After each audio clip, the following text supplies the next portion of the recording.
I don't know about you, but it's been a wild week for me. If you want to go ahead and comment, go ahead and there's a link up above, right above here, and that way you can jump in because I'm streaming over to one, two, three, four, five, six, seven, eight different places right now. And so, in order for me to see that bad boy, your comments, I definitely would like for you to click that bad boy, that big old button up top, or that big old link, and that way we can just chat about some good stuff tonight. Because tonight's going to be it's going to be interesting. I just wanted to hang out, and who has time, tune in. Cool, if not, I know a lot of folks are super busy this week, and it's been insane. And so, actually, I'm just going to hang out and just chill for a little bit and work on a couple things. And if y'all want to chat, you can just again drop the comments in the hit the link above in the description, and go ahead and drop your comments down below, and that way I can go ahead and see them in a single dashboard. That would help me out a lot. And let's go ahead and make sure we got. Hope everyone's doing well. It's been a very interesting week. There's been a lot of things happening, and it feels like life is moving at light speed right now. And I don't know about you, but it's been a little interesting. Really, truly has. Some things that it's when you don't expect some of the insane things to happen is when they do, right? And it's kind of weird to see how it's kind of weird to see how the things that, I mean, gosh, probably 10 years ago are starting to come to fruition now. And man, it's been a wild ride. I mean, these past couple months into what's going to come throughout this year, I definitely can say that it's been a humbling experience to say the least. And again, if y'all are tuning in, there's a link above, and I'm streaming in like eight different places right now. So just hit me in the comments. I'm just gonna hang out and just chat while I'm working, and I'm gonna go ahead and just crank away. If you guys have anything you want to chat about, drop it in the comments. Again, there's a link up top, and I'm gonna. I haven't been live on my profile in a while. My profile pages. I haven't been actually on my like probably three, one, two, yeah, three pages that I'm streaming on right now in forever. So kind of like stoking the fire over there a little bit. So if I don't get a big viewership right now, not surprised, not night based, no big deal. Um, because this is absolutely random. Like there was no planning into this. I'm just like, cool idea. Let's go live stream. Yeah, heard it. And so yeah, that's what yeah. So I'm working on actually a course and curriculum of my own that I've actually put together for like academies for people in the past, and now it's like finally doing it for myself. It's kind of weird. A landscaper who his front like his flower beds look terrible. You're kind of like, oh, I'm doing it for everybody else, but I can't do it for myself. And so now, now I'm finally doing it for my last sale, and really cool. Side note, dude. So y'all let me know. Let me know your TikTok handle down below in the comments. Oh, I'm sorry, I'm not supposed to say Facebook. That username down below in the comments if you have one. If not, no sweat. But I definitely want to follow and connect with you. I've got two accounts over on TikTok now. One is for helping people healing grief, and also just for sense of humor. I just as an outlet for me personally, I love to laugh. I don't know about you, but especially with all the stupidity that's going on right now in our culture, it's wild. I definitely need to laugh more. And it's funny because I actually built my Pinterest around humor. And dude, if you go find me on Pinterest, I guarantee you, it's like a filing cabinet of memes. But however, it's about Chuck Norris jokes and The Office, so it's kind of limited. However, it's plentiful in those areas. But yeah, so working on some stuff this week, along with God's been opening some really cool doors, and it's been interesting. I don't know if you guys have been paying attention. I know everyone's super super busy. Wherever you're tuning in from, if you're on any of my pages on the Christian Man Business or Selling Hardscapes or Live Drive TV. So really, if y'all are tuning in from any of those pages, I'm seeing it on the dashboard. So I'm streaming on like eight different places right now, including Facebook and YouTube and Twitter. And so if you can hit the link in wherever you see it at the comment, that would be super helpful so I can see your comments. But I know it's a lot to ask out of a random live stream, so I totally get it if you don't. But yeah, no, this has been an interesting week because with if you guys have a TikTok account, drop it in the comments, and even if it's the link, I'll see it whenever I get around to seeing the other social media posts and stuff. Because again, 8 platforms, it's gonna take a little bit for me to get around there. But yeah, it's been interesting this week working on the curriculum and working and fleshing out different stuff, and not just client work, but really to bring together a lot of things that I've done over the past decade for owner operators. My passion, my heart is with owner operators because my dad was one, and he worked until he was dead, and I definitely don't want that for anybody. And so we all know that marketing needs to happen. Marketing needs to make sales, and if you don't, then you're screwed. So that's kind of where it's at. And so that's just it's never going to change. And so sales cures all, right? And that's the whole that's the that's the bottom line when it comes to business, and we all know that. And when it comes to creating content at scale, that's something that is very difficult and time consuming if you don't have the right workflow, process, understanding, and strategy in place. And so that's what all in one, top to bottom, from social media to automation, from ads to content repurposing is what I'm going to be covering in it, and definitely going to be bringing in some other some cool speakers as well down the road.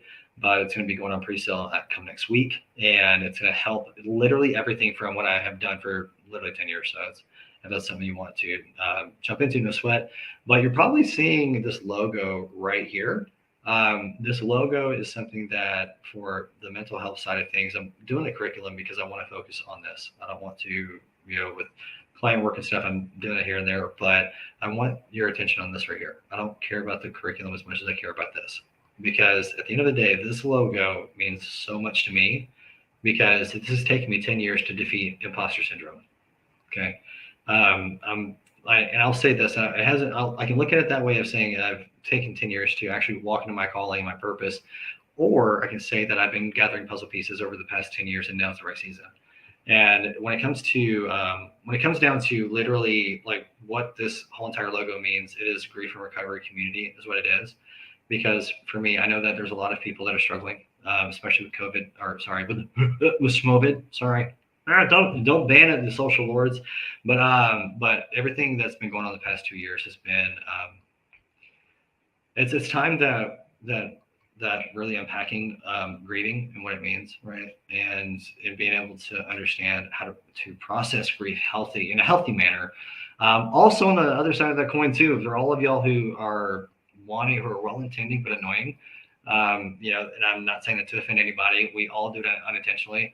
But this is for those who haven't lost anyone. Like, if you haven't lost someone, yet your heart hurts for that person and you want to be there and be supportive and not cross unknown boundaries or any unwritten rules or whatever the case may be, that's where this is where it's going to come into play for you too. And because the biggest thing is those who are grieving, when my dad was murdered, I promise you, everyone, I'll say this, it came off as people were trying to fix me, right? And what happened was I was like, dude, I had to be kind. I had to set down a boundary and just say, look, man, I don't need that. I need you to listen.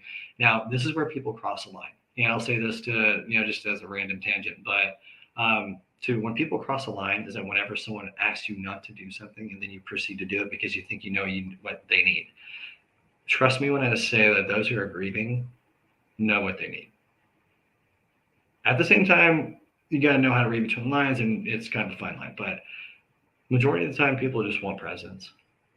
And I'll say that, like, when someone loses somebody, the reason why there's a gaping hole inside of their soul is because I'll say this and then I'll lead it up to something, is that the reason why that loneliness and that agonizing void of just silence is very loud to those who are grieving. And those of you who have lost someone, you know exactly what I'm talking about. Like, there's no mincing words on this at all whatsoever. Like, you can't, there is everything. And so with when it comes down to, and those of you who are watching, just drop a comment, please. Let me know that, I'll just be there, creeping through the window, so to speak. But it's interesting because when it comes down to everything that we're all striving for as a human being, we want to matter, right? And this is where your story matters, but also to where you matter as a human being. Man, I'm telling you that when I say that that the reason why people who are grieving don't care, they don't care what you say, they don't care how you say it, they don't care how fancy you say it. if you majority of the time just shut up and be there to comfort them as they need it, A, your life's gonna be a whole lot easier. Your work's gonna be a whole lot less. And the majority of the time is because we overthink things. It's just by default as humans. And that's it's kind of a bummer because a lot of times we just we create more problems for ourselves than we need to, right? Anyway, so I'm gonna jump off that tangent. But well, actually, what I was leading to at that point um, is that with our presence as a person, allow like when you're there with someone, the reason why you're present, like your presence is so important, is simply because someone else's presence has gone, and it's wild. It really is, and it's something to the point where we need to be conscientious of that and be mindful. A lot of times we can't press an issue if the person's not going to receive it. It's important, you know. So anywho, go ahead and work on a couple of things and let Facebook love on me a little bit with the BS. Oh, got me self a text message.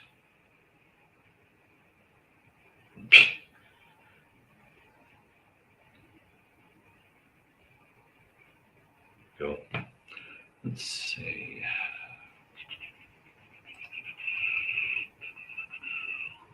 Do do do do do do do.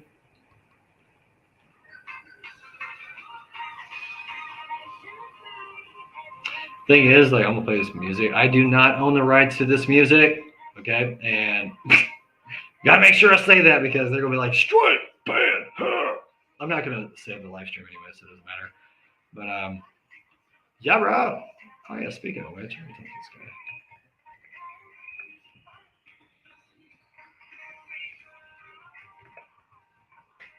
What's up? If you're tuning in, drop a comment and let me know where you're from and also what platform you're on because I'm streaming to Facebook, YouTube, and Twitter. Not just my profile, I'm streaming at 8 different places. So if you see this, drop me a comment. Let me know what you got. And listen to some Toby Mac.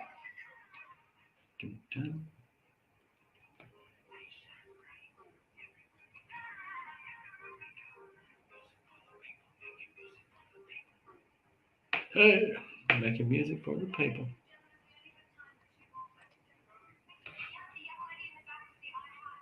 No thanks.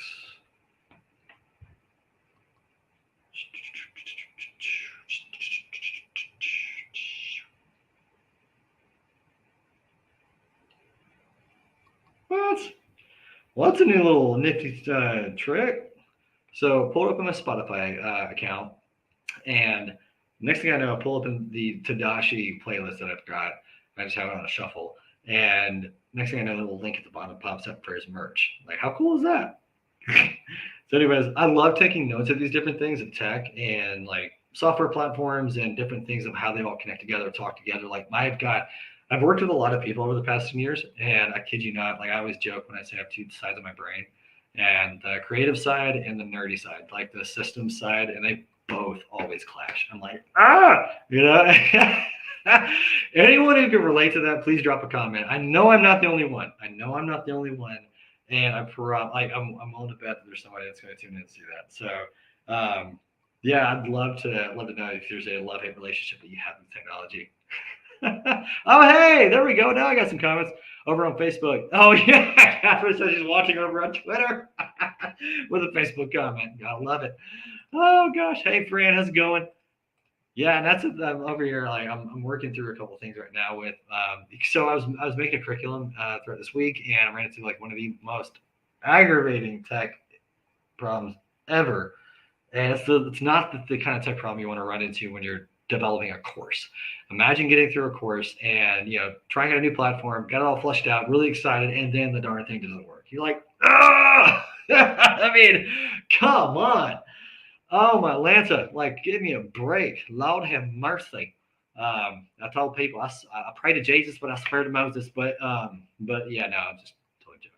But one of the biggest things though is this year is going to be wildly different. I don't know about y'all, but I don't know what God's been stirring in y'all's heart. But really quick, just bring your attention to this logo right here. This is the grief and recovery community that I'd like to say that I've been gathering puzzle pieces, but I finally just got over the hump of imposter syndrome in this area of my life. It's the most ironic thing too, because um, past couple months I'd actually downsized my agency and was focusing on my family and my home, and God brought me through a season of certain things, and to get me unsettled, it's very interesting because whew, boy, oh boy, oh boy, and like right now, like I'm, do marketing behind the scenes to pay bills, and it's what I do. It's what I do really, really good. I've been doing it for about 10 years, off and on through certain seasons of life, and worked with small business owners to corporations. And it's been interesting to see how, throughout this season of my life, I'm like with this right here, this thing right here. Whoop, I gotta bring my hand up. My depth perception is a little off right now. I'm like, pump my elbow. But this logo right here is one of the most important things to me. Okay. And what it is that I am finally stepping out and actually sharing my story in a way that, I've been working on TikTok. If you guys are on TikTok, please follow me over there. I'm trying to get to 1,000 followers. And so like I've, with working with clients and everything in the past, like I've, oh, I didn't know you knew Catherine, but everything has been leading up to this point. I'm bottling up everything I've done. So like over the past 10 years, I've worked as a outsourced CMO or a COO. Those are wildly different roles. And I don't know about you, but some days I feel like I have two personalities. And so everything that I've learned, tested out, and that is still relevant, that is recession proof, from content repurposing to workflows, philosophy, and the actual workflow steps. Like you're not going to be like, oh, yeah, go do this and do this and do this. No, like there's actual technical walkthrough, exactly how to do it, to do this specific task within an hour and a half instead of it being half a day type of deal, and how to actually get across multiple platforms and the tools to use, like StreamYard. But there's going to be a whole entire community where you can literally pull on me from every single thing. Like there's no restraint with it. You buy this course and bam, you get full access lifetime. And that's all of everything I've done, everything from strategy to like year-long strategy content, content strategy to help with a 3-month, 6-month, 12-month strategy, working backwards all the way to 3 months, and being able to how do you create content in a very hour and a half, and then have an entire content plan for a month, right? And that's where it's like that's where everything's going into. God dang, I can't point. Forgive me. Here we go. We got it. We're going to do this. Right here, with the grief and recovery community, I'm going to be, that's where a lot of my focus is going into this year. I don't want to, I want to focus and put all my energy into being able to unpack forgiveness, unpack what it means to forgive yourself and those around you, even if they're not here. Like, how do you get closure, clarity, and peace all in one shot, even if they're dead? That's what I'm focusing on.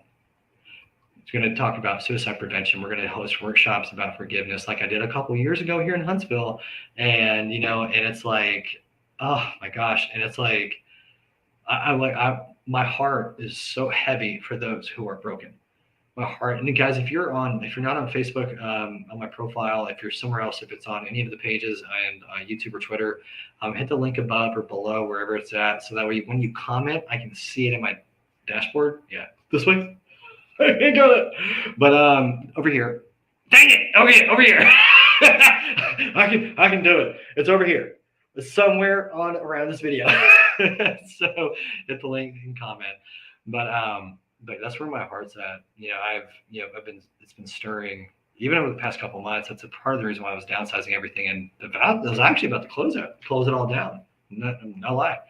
And to focus on this and to be able to do that, but our ironic part is that, that's not what God had in store for me. And, here's a kicker.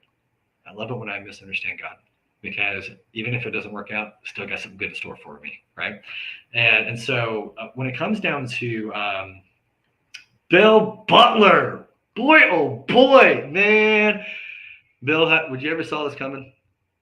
Guys, I don't know if you're over on my page, but William Butler, actually just liked the post over there. That man,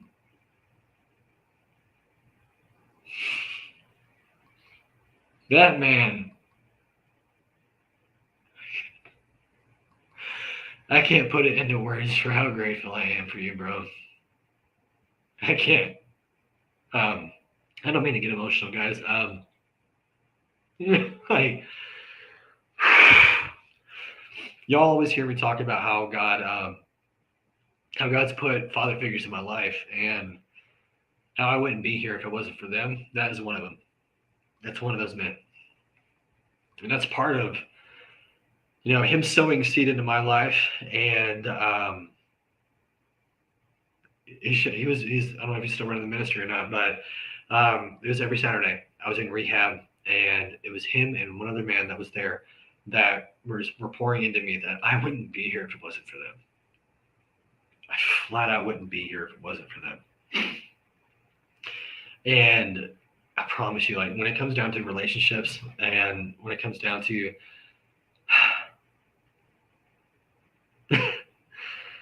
Bill, I love you, brother. Like I wouldn't be here if you didn't obey God. I wouldn't. You and Mr. Davis, man. Y'all always hear me talk about Mr. Davis. The will comment and tell them about the Jerry curl Mr. Davis had. How when he was the best guy. Oh my God. I wonder. Well, let me know if you can reach out to Mr. Davis and can reconnect with him. I'd love to know if he's still alive and kicking and well down in Mobile. If we can work on tracking him down, I would love your help on that, because I'm up here in Huntsville and I don't have his phone number. I don't know like how to get in touch with him anymore. Gosh, I would. I remember. I remember when Mr. Davis, when he was my counselor, and I remember. Goodness gracious, this took a turn I wasn't expecting. I'm not gonna lie, but I remember my mom sending me Purpose Driven Life, and when I was in rehab, and it's interesting because now with everything as far as I contemplated suicide when I was 16. I was in rehab right when I turned 17, and I was in there for, I don't know, June to September, so it wasn't like super long, but it was a 12 steps program. And it's interesting enough that that's when God started dealing with me about forgiving my dad. All like my entire story about how it was like for me, in order to forgive my dad, I had to understand that I was already loved and forgiven, not because of what I could do, but what Jesus did. If God's love for you is based on what you do, you're screwed. Like you're SOL, buddy, straight out of luck. But because at the end of the day, if you can do something to get in salvation, you can do something to get out of it. And here's the thing: God loves you no matter what. So tough it up. And when it comes down to understanding forgiveness, I promise you, you can't give what you don't have or understand yourself. Everyone talks about if you can't forgive, then God's not going to forgive you. Then what reference do you have to work off of? And they're pulled from a scripture that's in the Old Covenant, actually. It was prior to Jesus dying on the cross and raising from the dead. Like, literally, that is what defines the New Covenant, not the New Testament. There's a difference. And so that's probably going to throw a couple people for a loop. That'd be all right. But there's we can absolutely unpack that in another live stream or even here. It's whatever. But when I started to understand that I was already forgiven, I was able to give that to my dad incrementally. And just because I was able to heal in different areas, not all the way at once. No. Ooh, sorry. Did not mean to blow in the mic. But I had to work up to certain things and be able to get the courage and go through, like, there was still a lot to it. And so being able to make peace with my dad, because eventually at the end of the day, I wanted to have peace with my father. I didn't want to have a divide, but man, oh my goodness. Oh, was it a battle to walk in love with my dad? Lord have mercy, bless it. Like it was to the point where it wasn't me forgiving him wasn't for me or for him. It was for me. And I had to forgive him based because to be free, because when it comes down to unforgiveness and bitterness, we become what we're focused on. And like it or lump it, if you hate someone or someone that looks like someone, I'm just going to leave it there, you become them. Period. No matter what. I mean, it's just like gravity. You're sucked in and you can't control it. It's wild. Um, but when I say that to say all of this is that, I mean, in order for me to even understand a lot of this, I had to step outside of myself and not take everything so personal. What changed everything for me was, I had to ask this a couple questions. I was like, okay, if it's not about me, why are they doing and saying what they're doing? Okay, well, it's because they think it's the right thing to do. I mean, we always do what we believe is the right thing until we learn otherwise. I mean, that's just how we're made. It doesn't matter. And that's why shame has no power, because you can't get pissed off at yourself for what you didn't know then, what you know now. Like, it's like, you're not Doctor Strange, okay? This ain't Marvel. You can't turn back time. And even if you did in the movies, it screws it up. So when it comes down to, oh my gosh. No, not Dre Davis. Jacob Davis, my counselor, the guy who was like 65, gold tooth, Jerry Curl, that was there at the, not Dre Davis. Dre Davis is, yeah, I don't, I don't know if Mr. Davis can have kids anymore. He's a old school. He's OG. He's OG. Put it like that. He's OG.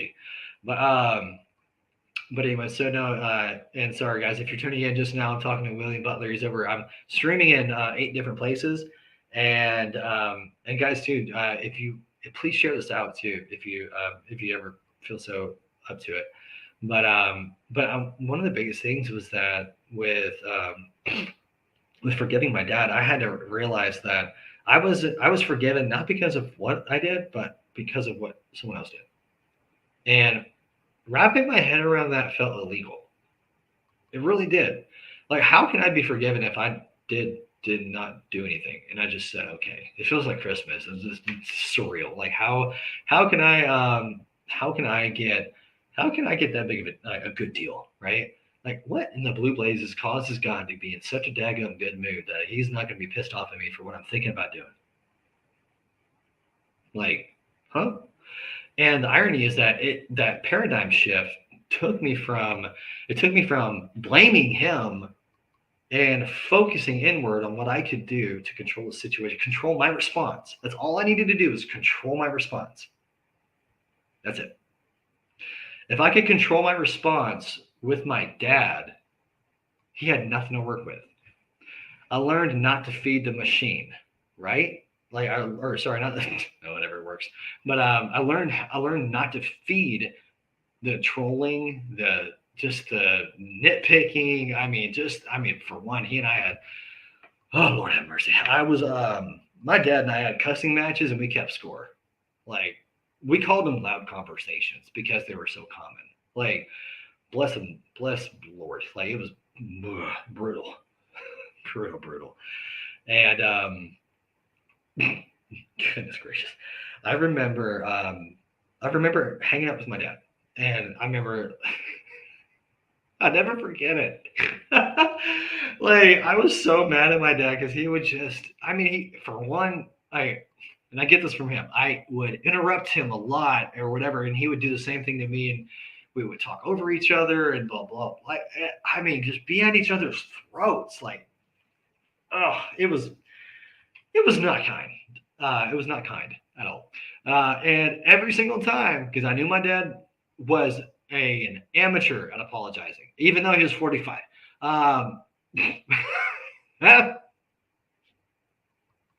Y'all drop a comment if you can relate to this with your parents, please. Please, please, please.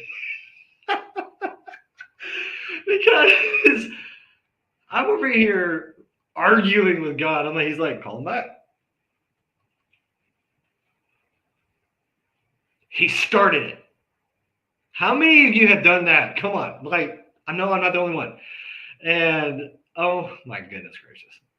Every time I called him back, his voice was softer. Because he realized, he's like, dang, I should have said that. And so what I learned was the law of reciprocation early with my dad, because what you lead with is what people respond with, right? And so that's within business and sales and everything else in between. Like, we all know that, and that's why it's important to protect your peace. It's too expensive to lose your peace, right? And can you not? My dad, every time I saw him, And I mean, I'm over here like punching myself in the lungs, like inside. I'm like, no, don't apologize. But James 3:18 says the fruit of righteousness, the finished work of God's nature, is sown in peace by those who decide to make peace. Exclude God, whatever you want to do. The whole entire like bridge building, blessed are the peacemakers, is hidden in this verse right here. Blessed are the peacemakers, for they, shall inherit the earth, right? I think that's Meek, whatever. Blessed are the peacemakers, that's part of it. But Google it, it's the rest of the Bible. It's in there, I promise. But one of the biggest things is that every time I led with an apology, I'm like, Dad, and I'm again punching myself and punching my lungs inside my chest, like, don't do it. He's not going to care. It's not going to matter. He's going to brush it off. It's going to be stupid. He's going to call you names. It's whatever, like, because it's happened before. I mean, this is the guy when I had the celebration party with my GED because I was getting in so much trouble, who kicked me out to have strippers over. That's the kind of guy he was. Like, you talk about deeply ingrained habits so bad that you spoil not only the Sweet 16 but also the GED party. Like, what? So back to the phone call. So I'm calling him back, and I'm like, Dad, I should have said that. And my dad, no matter what, he always had the same sound effect when he apologized or when he meant he was sorry. Yeah, love you too. Like, it was painful for him to say it. And I remember, oh my goodness, I remember every single time what happened was it would erode and it would corrode that sensitivity, that strong outside, which, I mean, seriously, it was, it would literally melt his entire armor that he had on. And I remember hearing a verse that said that it's an old covenant in the Old Testament, and in Psalms it says that when you walk in love with somebody, it's like heaping hot coals on their head as a sacrifice unto God. And what that meant was, and the Old Covenant, what they would do is put hot coals as an aroma, as a sacrifice to God. Here's the kicker: Romans 12:1-2. Crucify the flesh as a living sacrifice, and then renew your mind according to the word of God, according to truth, the way, and life, right? And irony is that that's what it looks like now. And I know that heaping hot coals on somebody, and that sounds cool when you're pissed off at him, but that's not what it meant. It was a symbolism of sacrifice. So don't you all go over there and be like Peter, yeah, I'm gonna hot coals. No, it's not what it meant. Not what it meant. Okay, hold your horses, calm down. Okay, don't go be cutting people's ears off now because they ain't listening to you. That's how this works. But when it comes down to literally all of that, like, truly, I mean, I remember time and time again, like, it was like, when I say a week with my dad felt like a year, oh, Lord have mercy. Like, I had to be prayed up 100% before I even talked to the man. Like, I'm not kidding. Like, y'all have your faith, whatever you want to do with it. Like, no joke, though. Like, I had to be in prayer and be mindful of my words and keep my boundaries, because that man would push them to the max. Lord have mercy. Lord have mercy. And I kid you not, it was the wildest transformation. I never thought it was possible, but what God was showing me was that no one's a lost cause. No one's a lost cause. Ever. Not even you. Because here's the thing. If you choose not to forgive somebody, you're saying that your screw up is better than theirs. I'll leave that there. And the irony behind that is, when we choose not to forgive, we're saying that what we did and our mistakes are better, and that's where justification comes in. And everyone else is in the same boat. That's why you get pissed when they don't acknowledge it. Here's the kicker, though. You don't need them to. The irony is going back to understanding that people do what they believe is the right thing, whether it's the wrong thing or not, until they understand otherwise. It happened for a reason because you allowed it to a degree. If it wasn't like any like type of thing, I'm not talking about like when you get hit by a car and all that stuff. Like that's not what I'm talking about. I'm talking about a issue that most of the time when it comes to things that have been done to you, it comes from that it can, if it's within your control, right? There's a lot of variables in that, but use your common sense. What I'm talking about, like if it's within your control of you making a decision, if it involves a conversation, if there's misunderstanding, here's the thing: we teach people how to treat us, right? I remember, I'm the oldest of three kids. I've got a younger sister and a younger brother. Younger sister's 5 years younger than me, and my brother's 10 years younger than me. Like, and my little brother has more facial hair, and he's taller than me. It's very weird. He's like the bigger little brother, but he's like a really tall pencil. Love him. He's gonna see this like, but at the end of the day, like, I remember my dad craving. Like, I remember thinking, like, how in the world can I get my dad to shut up and listen, right? And part of that was the boundaries. And what I did with my dad, because he wanted to spend time with my little brother and my little sister and me,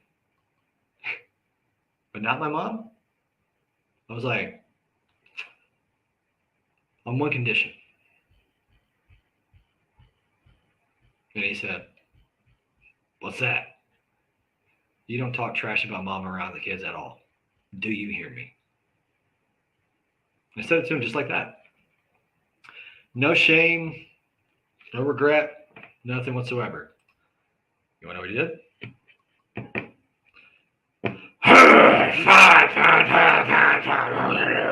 Yeah, I mean, like, dude, seriously? It gets one request. And I promise you, it was one of the hardest things that he had to uphold. Because when I say that I was a pawn bounced between my parents when they first divorced when I was 10, not kidding. I was expelled every year from school for drugs or fighting from 6th grade to 10th grade. And that's why I got my gentleman's experience degree. And boy, oh boy, I got a lot of experience on that degree. But goodness, it has been a wild ride. Wild ride. And I promise you, like, I remember bringing Anna and Bennett over to see Dad. We were hanging out. 5 minutes in, started talking trash because it was a habit. The thing is, a lot of times people do things unintentionally while they're trying to change.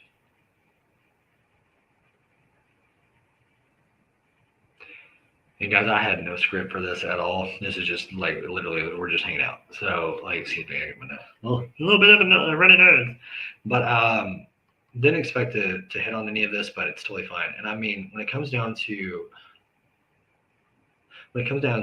holding down the boundaries, I at times, because my dad was very intimidating when I was growing up, so I had to battle through intimidation. I had to get over that hump and get through all the crap. And I remember. Man, my knees were shaking. Like, no joke. But it was an adrenaline rush. I'm telling you, like, I was standing up to my dad and making sure that he didn't, like, beat the snot out of me again. Still mom. And it stopped. Because at the end of the day, if he wanted to see my siblings, my mom wasn't going to bring them over. We didn't have Uber back then. And without my permission, he was never going to see them. I don't think my little brother and sister know that. I think they may, but at the end of the day, that's part of how I got my dad to shut the heck up, listen, and get out of his own way. Because his habits and the things that he was so accustomed to, because no one had the balls to stand up to him. And yes, that's right. I said the slang word for testicles. It's all right. But but I had the balls to stand up to him, stand my ground, and be able to say, look, I'm not going to accept that. I'm not going to tolerate that. You can either stop talking trash about mom or we leave. What would you like to do? And he knew I wasn't kidding. Because at the end of the day, that was our agreement. And he was going to adhere to it or not. And that became the linchpin. That became the linchpin to literally everything. And because what happened was we all want something, right? We all want something in our lives. We always want to achieve something, no matter if we're hurting, if we're broken, if we're changing our course correcting, whatever we're doing. At the end of the day,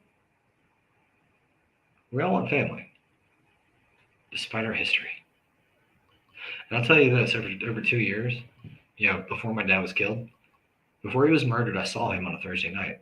Ironically enough, it's a Thursday, but I remember I was on the way to church. I was across town. I lived in South Huntsville now. I lived in North Huntsville, almost 10 minutes from the state line, and over in Harvest actually, off of Kelly Springs Road.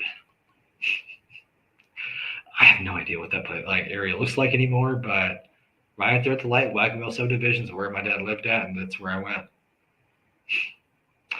And I remember debating to go see him, but I just had, God leads by peace and confidence. He doesn't lead by pressure, guilt, or confusion. And it's interesting because every time I pondered about going to see my dad, because he called me, he popped his Achilles tendon, I'm on the way to church, picking up two friends too. So I'm their taxi, right? And I picked him up. I don't have a problem. It's all good. No big deal. And I went to go check on him. Well, that's not how it went first originally, because he called me crying. And mind you, my dad was a stout man, very, very durable man. And I say that because he had one arm due to an accident before I was born, due to a construction accident. And I kid you not, it was he's the only guy in Huntsville that owned a tree business with one arm. Man, people hated that guy. But I saw something different.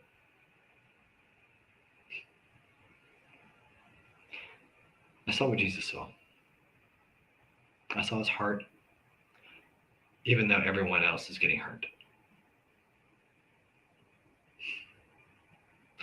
I remember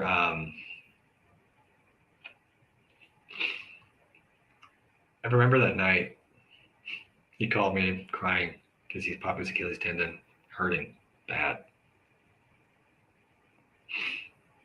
And I put on my flashers, and bro, I was speeding down Jordan Lane like it was Fast and the Furious all over again. And I think that's the first time when the first movie came out. That was about it.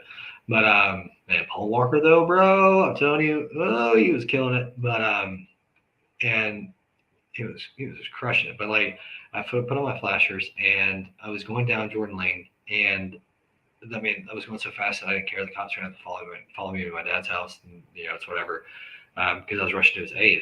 And I was at the point where they were going to have to give me an escort if they wanted me to stop. I didn't care. Got to the intersection of Jordan Lane and Kelly Springs Road. He called me, ironically, and said one of his girlfriends is coming over. No big deal. She's an RN, whatever. Okay, cool. I get to this intersection after picking up my second friend, and interestingly enough, every time when I was kind of circling back to what I was saying about the thoughts, God leads by peace, confidence, right? And he doesn't lead by guilt, pressure, confusion, or just kind of I don't know. Sometimes if you just want to do it, it's all good. But every time I had a thought about going to see my dad, I had peace. If I go straight, I'm going to church. We're going to get there on time if we go straight right away. Didn't make sense. Not in my head, at least.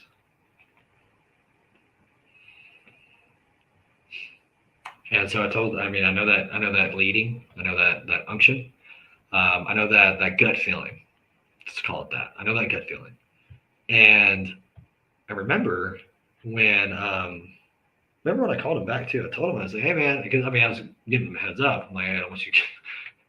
To be honest, I flat out was thinking, I'm like, hopefully he's not naked. Like, no joke. He's just dude asleep with anything that had legs. It was just terrible. And that was the main reason why I called him back. But being real, I got over to his house, and I remember, I called him, told him, I said, man, hey, I'm coming over. He's like, oh, thank goodness, man. Thank God. Until she just left to go pay the babysitter before she starts babysitting. And I'm like, that makes zero sense, but whatever. I'm on my way. Got there, and man, when I say the atmosphere was electrifying, it was electrifying. I mean, the love. I mean, it was just joy in the air. It was so awesome. And ironically enough,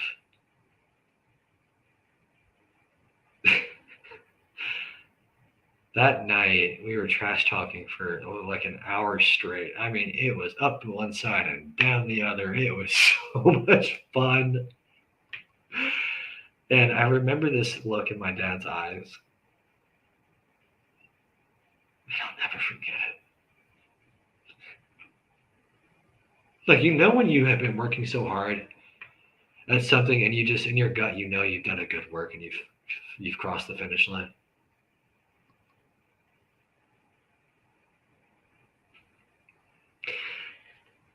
And when and y'all know what I mean by this.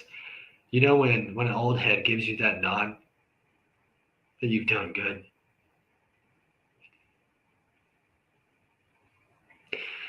I remember that look in his eyes.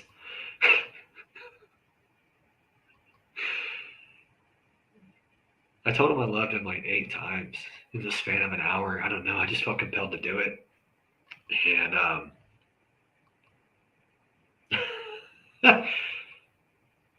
I remember when I left, that look in his eyes, and he said, it's like he was saying, I'm sorry, but I don't know how to say it. And I told him I loved him just once more. And I hugged him so hard. I mean, that was one of the longest hugs that I gave my dad. And as I walked to my car, and y'all believe me if you want to or not, but I remember seeing, our imagination is a tool that is very untapped. The body of Christ. Like, let's just be honest. And so God uses my imagination to talk with me about certain stuff in certain areas. And I knew by the Spirit that this was a message from Him. And that as I was walking out to the car, just in my mind, like there was just this gift, like at Christmas.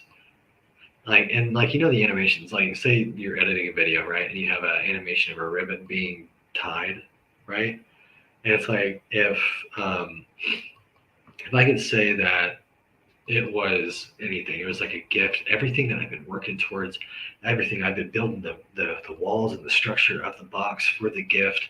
And I remember seeing the bow coming down and being tied like it was being done. And I knew then I had everything I'd worked towards in restoring a relationship. Like we had a breakthrough.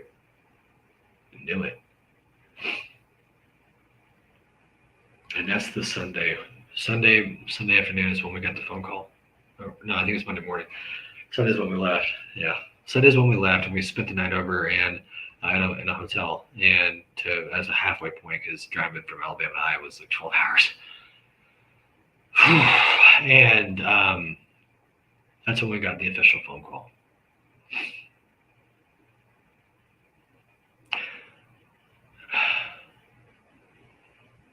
And I'll tell you that, and I'll say this, that when I say that it was worth it, overcoming my pride, and everything that led up to it, it was worth it.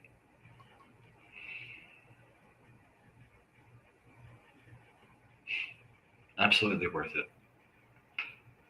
And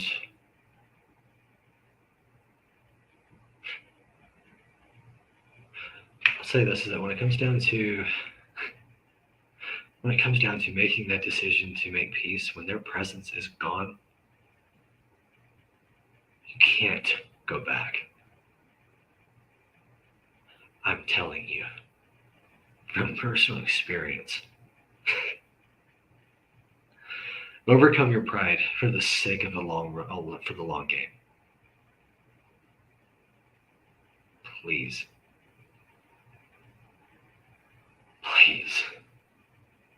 thing is, we forgive others to the degree that we understand that we have been forgiven. And trust me, forgiveness is not saying it was okay, not a bit. No. Restoration with boundaries, like reacting back, like reaching back out to them to control your response with boundaries is what I mean. I don't mean letting them run all over you again. That's not what I'm talking about. And man, oh man, oh man.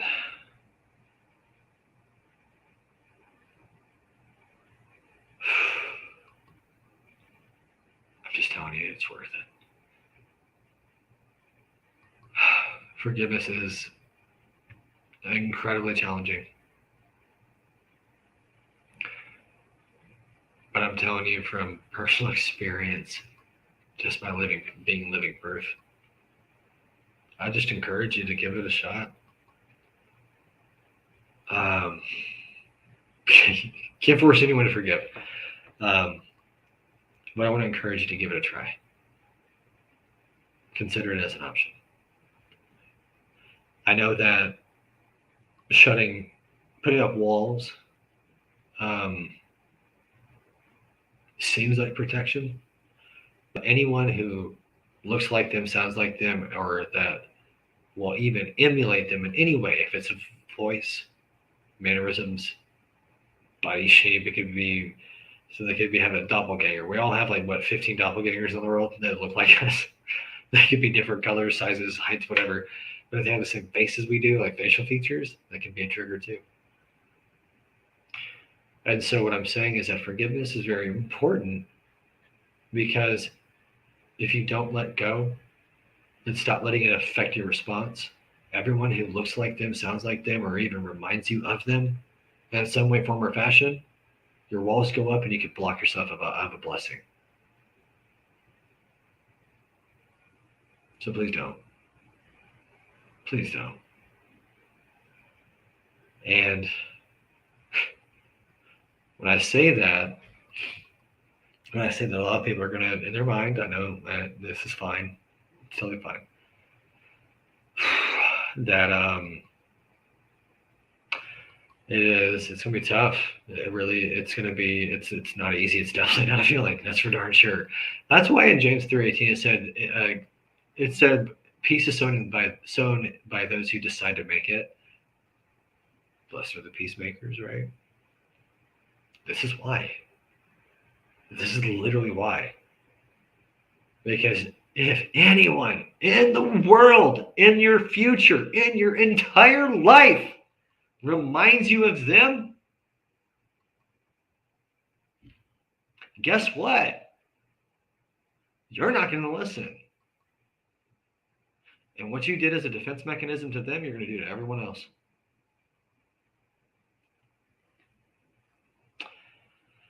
I hope someone got that. I really hope someone got that. Y'all, I'm about to kill this live stream, but please let me know in the comments. Let me know your takeaways really quick. I'm just curious because got people, different ones. I know that says one up, whatever. Pointing up here. There we go. I got it again. Remember, I can't point worth a darn, so it's like, yeah, here we go. I'm gonna get it. But let me know, because I'm interested to know, with all the rambling and everything, what landed and what hit home. So I think I'm gonna do some more of these. This is good. I feel like it's just really cool and in flow. A lot of my people are and let me clarify something really quick. There's a lot of stereotypes that are going on in media right now. Everyone, every race, every gender, every person, every type of person has a stereotype. Yeah, it's not fun. But when I say you are my people, what I mean by that you are my people when you look to find ways to unite, not look for ways to divide and fix other people. Thing is, a lot of people are going to realize and have a rude awakening on that you can't fix people. And when you do, you get punched right back. And so, again, hitting on this is also into the whole entire racism and everything that's happening right now in our social media and a bunch of other crap that's going on, we become what we hate. When I'm serious. Isn't it interesting to see a lot of people doing to others what was done to their ancestors? Just because they remind them of that person or of that group of people in one way, form, or fashion. Figured that was interesting. So I want to encourage you, no matter what, consider forgiveness as an option. Because no matter what happens, here's the thing. If you don't, you might as well just see how far you can push a inflatable beach volleyball underwater. Just see how long you can stand on it. Not just hold it down with your hands because you got, whatever. Let's see how long you can stand on it. And if taller you are, the better. Because at the end of the day, if you don't forgive, you're not standing on something that's solid or stable. And it will shoot out from under you faster than you can imagine. Probably hit you in the face coming up too. And the irony is that it doesn't matter what's going on in our culture. It doesn't matter. Things are going to happen. And people are going to find a reason to unite. Let's not divide on our differences. Let's unite because of them. Right? Like that's the kind of school of thought I'm a fan of. I don't know about you. And so forgiveness is the heartbeat of it. Forgiveness is the heartbeat of unity. Am I wrong? And I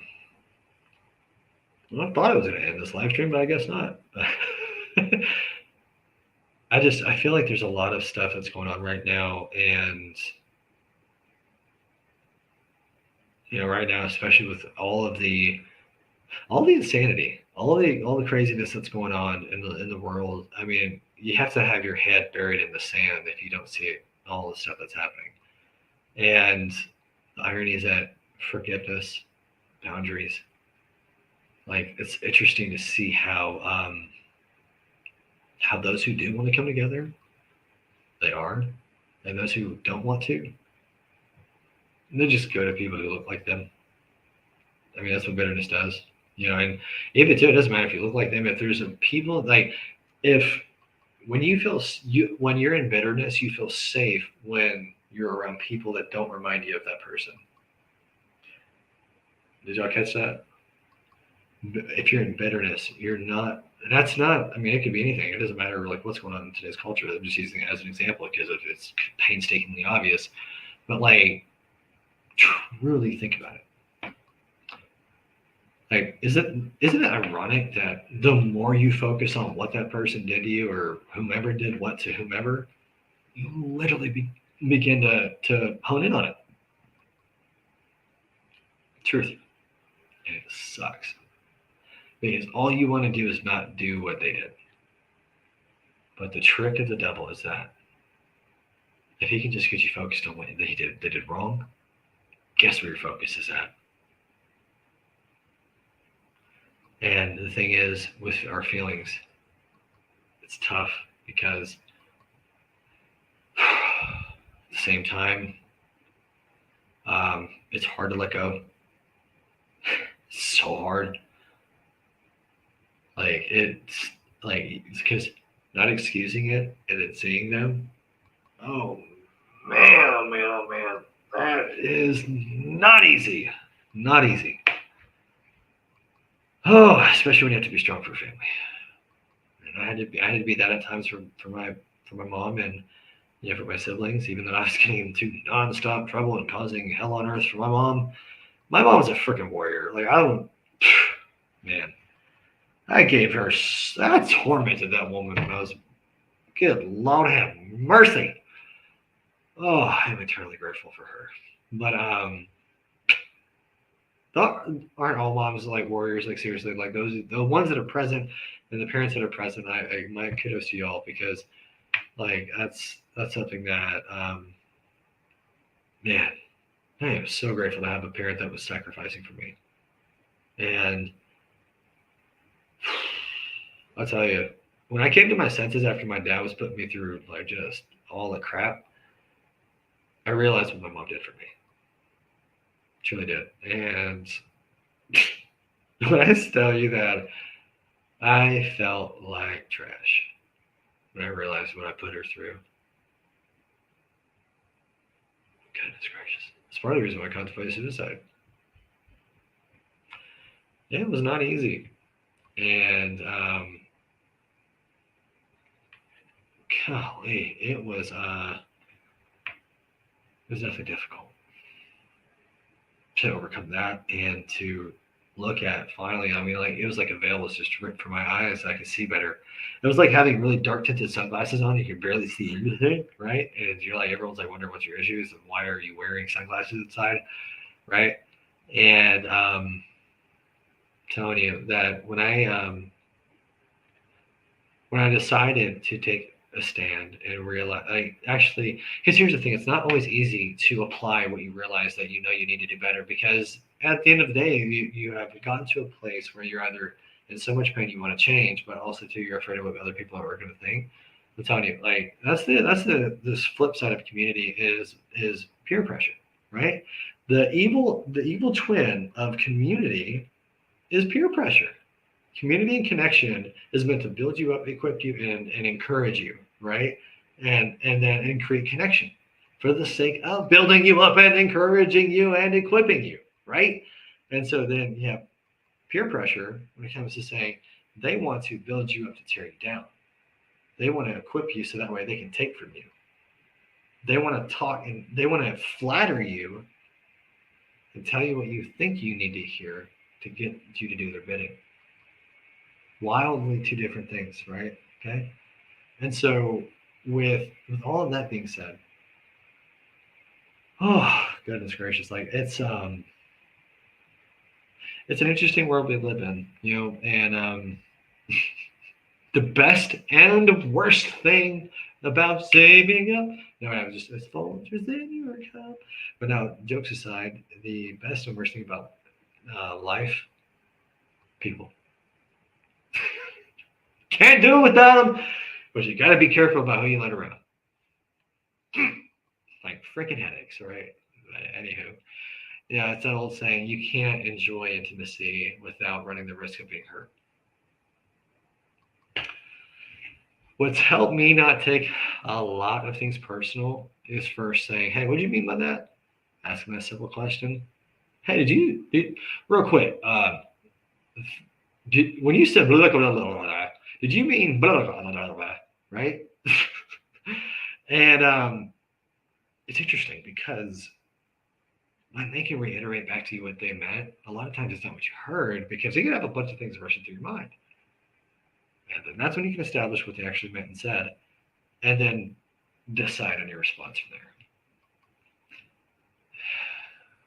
I know everyone's got a busy mind and saying all this is a lot, right? And they're like, God dang, I ain't got to be that mindful in a conversation. If you're tired of blowing things up, yeah. It's a lot of work. It's a lot of work. But hey, it is what it is. And at the end of the day, like, what do we really want to do? Like, do you actually want to overcome? You know? And so, so to kind of round this out, I am going to thank our sponsor. Okay. We have a sponsor that actually is the one that that's on the it's on board actually for the for being able to help this entire venture and this entire route be sustainable. Look at that logo in the top right. Oh my goodness, you're gonna see that logo around a lot here coming soon.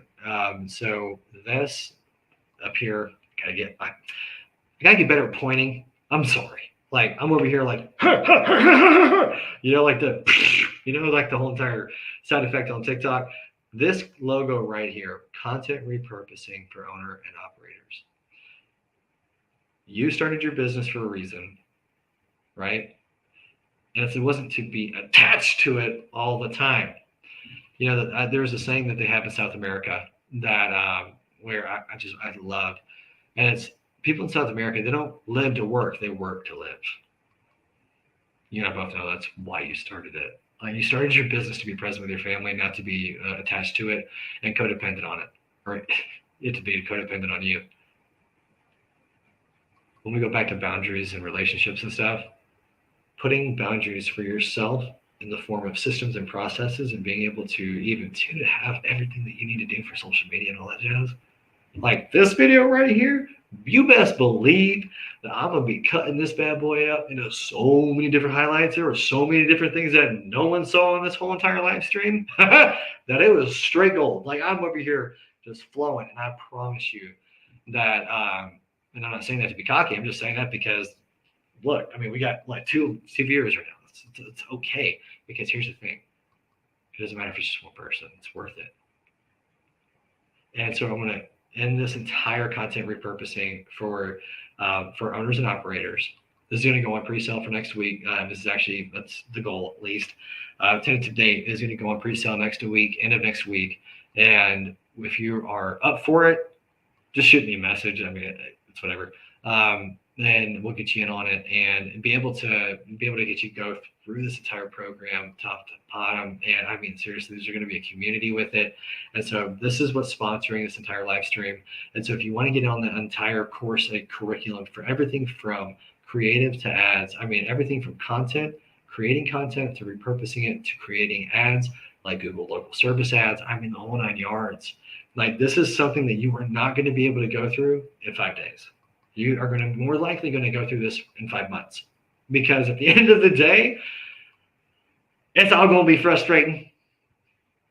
Just put it out there. It's like anything new, it's going to be aggravating to darn tootin' freaking ceiling. It is what it is. So take it bite by bite, and please just digest it. It's like that old saying: I'd rather you live by one thing and try to memorize everything and do nothing. Like seriously, get one thing down, get it down pat, and keep moving. Because at the end of the day, when you go through this entire curriculum, you're going to understand how to create content, how to just create it within an hour and a half, and have it all lined up and ready to go for an entire month. I'm not kidding. I'm going to be cutting this entire video up, and you'll see what I mean. But going to be cutting this up and actually creating more pieces of content of this, and creating sound bites, creating different ways for story content, for Instagram Square content, for Instagram Reels, YouTube Shorts, LinkedIn posts as well, along with Facebook and Google My Business. Creating blogs out of it, and using YouTube videos to insert for SEO purposes to be all the way out into social media. How to use different tools. I mean, seriously, this thing is going to be jam-packed where you do not need to hire a marketing company if you don't want to. So, and everyone's at their own season in their life, and the benefit of this is that you're going to be able to go through this and truly understand what to do. And these are not things that are trends; these are things that are timeless, and be able to actually dissect and unpack everything. So that's gonna be really cool. So we're digging into all of it, and so let me know if you want in on that. And so just shoot me a message. And again, this is the sponsor. No jokes though. This is going to be going on pre-sale next week, and really to equip people. And this is the stuff that I've done for over a decade, and and to be able to really make the leap and actually push to really go and focus on helping people with grief recovery. Like that's where I want to pour into people, and bottling up everything that I've done for the better part of a decade, for online and offline, to how to create brand consistency, to create sales, even to how to create a personal brand. I've been doing it for clients for God knows how long, and truly I have it's time. And so cool stuff ahead, and I'm just saying that I'm just really pumped. There's a lot of things that that God's got in store for this year, and I am beyond excited to share with you more of my story, because it's not just one thing. There's so much that my dad and I went through Like, I'm literally living proof that if you have somebody that you just want to headbutt them repeatedly, just to hopefully get some common sense into them, I got you covered. It's going to work, and it's going to be okay. James 3:18, that is my literal life verse, that the fruit of righteousness, God's nature, is sown in peace by those who make it. Go make peace. See if you can. And if you do it in a way with boundaries and stand your ground and don't be ashamed to do it. Signing off.